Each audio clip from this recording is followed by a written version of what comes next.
Bonjour les couples, je suis Clémentine de mariage.net. Vous êtes-vous déjà demandé quel rôle joue la papeterie durant l'organisation du mariage et le jour J? Si vous n'y avez encore jamais pensé, pas d'inquiétude, c'est tout à fait normal. C'est justement pour cette raison que je suis ici. Je vais vous donner un aperçu des détails que nous négligeons souvent durant l'organisation du mariage. Et pour ne rien manquer au sujet de cette vidéo et des dernières tendances et actualités dans le monde du mariage, abonnez-vous à notre chaîne et restez à jour en activant les notifications. Lorsque la vidéo sera terminée, je vous en dirai plus sur l'un des outils conçus pour faciliter la vie des couples. Mais avant cela, je dois vous informer que sur mariage.net, il y a maintenant une section appelée Faire part, où vous retrouverez chacun des produits et articles dont nous allons parler aujourd'hui. Allez-y après avoir regardé cette vidéo et vous verrez à quel point cette fonction est utile et simple d'utilisation. Commençons par la partie la plus évidente que nous avons tous et toutes à l'esprit lorsque nous parlons de papeterie de mariage. Nous allons parler des cartes pour les invités et pour l'organisation. Si vous voulez plus d'informations sur les papiers officiels de mariage, nous aborderons le sujet très bientôt dans une prochaine vidéo. Pour en revenir au sujet, quelle est la première chose à laquelle vous pensez lorsqu'on parle de papeterie de mariage? Le faire-part, exactement, mais il existe bien d'autres éléments. Voici dans l'ordre chronologique une revue de tout ce qu'il faut prendre en compte pour organiser votre jour J en utilisant la papeterie de mariage.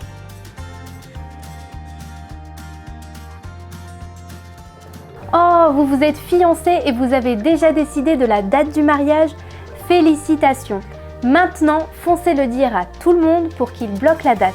Le Save the Date est un must pour toutes les fêtes, y compris les mariages, bien sûr.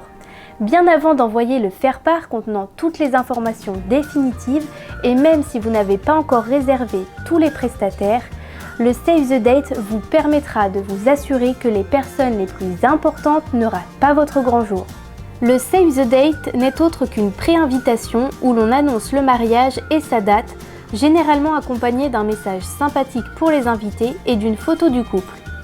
Il n'est pas nécessaire d'ajouter plus d'informations à ce stade car il s'agit seulement de la première étape, mais aussi parce que tous les détails se trouvent dans notre prochain point.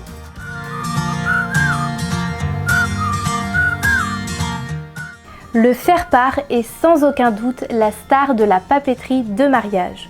Au-delà du choix du modèle, du type de papier et de la couleur, il est important d'être au clair sur les informations qui doivent absolument y figurer. C'est très simple, voici les 5 points essentiels. Vos noms, la date du mariage, l'heure du mariage, le lieu du mariage et le lieu de la fête s'il est différent du lieu de la cérémonie. Vous pouvez y ajouter d'autres informations selon le thème du mariage, s'il y en a un, comme un code vestimentaire spécifique ou encore le numéro de votre compte bancaire pour que les invités puissent faire leur cadeau. Veuillez noter qu'il doit être envoyé 4 à 5 mois à l'avance et donc commandé 5 ou 6 mois avant le grand jour. Il vaut donc mieux ne pas s'y prendre en retard. Comme je vous l'ai dit au début de la vidéo, je vous incite à aller sur mariage.net dans la section Faire part où vous pourrez regarder tous les modèles et possibilités que nous offrons. Je suis sûre que vous trouverez votre faire-part idéal parmi les centaines de modèles proposés.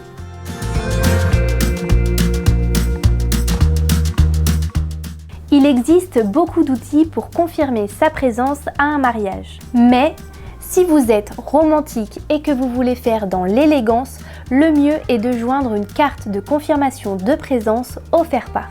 De cette façon, vos invités se sentiront partie prenante de l'organisation et auront plus envie de montrer leur engagement envers le couple.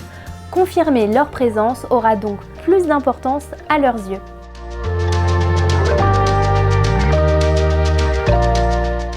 Le livret de cérémonie est très utile pour que les invités sachent comment le mariage va se dérouler, à quel moment il débutera, quelle musique sera jouée et toutes les informations importantes liées au jour J. Si vous avez prévu des surprises pour les invités, vous n'êtes pas obligé de les préciser ici. Ce livret est généralement distribué à l'entrée de la cérémonie. Il est aussi possible d'en laisser un sur la place de chaque invité. À vous de choisir.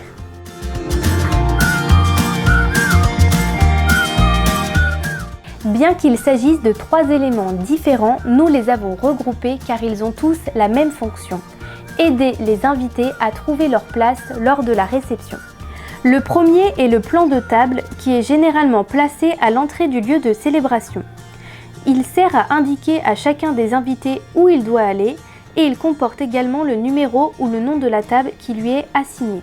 Une fois que les invités ont pris connaissance de leur table, il faut la trouver le plus rapidement possible pour ne pas finir en jeu des chaises musicales. Pour contrer cela, il est indispensable de mettre un petit carton indiquant le numéro ou le nom de la table. Une fois que chacun a trouvé sa table, les marque-places permettront aux invités de s'installer et de se mettre à l'aise pour profiter du repas. Il est préférable que le design de ces 3 éléments soit le même pour garder une harmonie et une élégance qui charmera le couple et les invités dès leur entrée sur le lieu de réception.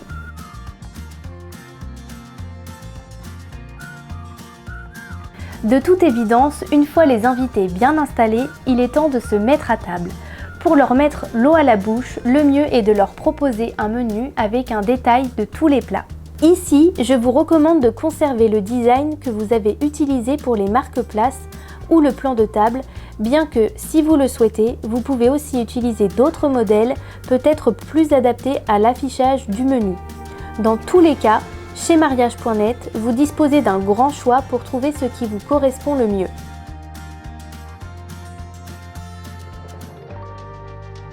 Une fois le mariage terminé, vous pouvez envoyer des cartes de remerciement. Il est aussi possible de les déposer sur le siège de chaque invité durant le jour J. C'est un détail très sympathique qui surprend toujours les invités de manière positive. Avec cette carte, vous pourrez apporter une touche finale et prolonger cette magnifique journée le temps d'un instant. Venez découvrir la section Faire part sur mariage.net et vous ne serez pas déçus. Vous pourrez y créer toute la papeterie pour votre mariage de manière simple, rapide et esthétique. Vous trouverez ici un lien où nous vous expliquons comment cela fonctionne en quelques minutes. Je vous dis à bientôt et j'espère que cette vidéo vous a plu. Si c'est le cas, n'hésitez pas à nous laisser un like et abonnez-vous si ce n'est pas déjà fait pour découvrir toutes les vidéos que nous partageons chaque semaine. À bientôt!